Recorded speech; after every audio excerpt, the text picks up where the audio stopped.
আর তার সাথে থাকবে নরম তুলতুলে ফুলকো নান রুটি। প্রথমেই বানিয়ে নেব ঘুগনি। ঘুগনির জন্য আমি প্রথমে মটরটাকে ভালো করে ভিজে রেখেছিলাম 3 থেকে 4 ঘন্টা। ভালো করে মটরটা ভেজানোর পর ভালো করে ধুয়ে নিয়ে প্রেসার কুকারের মধ্যে মটরটা দিয়ে দেব। দুটো আলু আমি ছাড়িয়ে মধ্যিখান দিয়ে কেটে দিয়ে দিলাম, আর লবণ আর হলুদটা দিয়ে এবারে 3 থেকে 4টে আমি সিটি দিয়ে দেব। দেওয়ার পর মটরটা কিন্তু আমার একদমই সিদ্ধ হয়ে গেছে।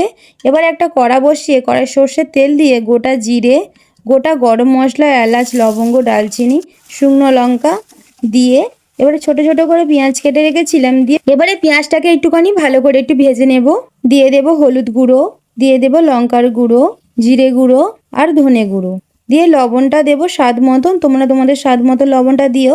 আর এখানে আমি আদা রসুনের পেস্টটা দিয়ে দিলাম। দিয়ে একটু কড়াই তেলের মধ্যে নেড়ে অল্প করে জল দিয়ে মশলাটাকে একটু কষিয়ে নেবো। সামান্য একদম জলটা দিতে হবে। কষে নেওয়ার পর কিন্তু আমি মটর সিদ্ধটা দিয়ে দিলাম, আর যে আলুটা ওর মধ্যে দিয়েছি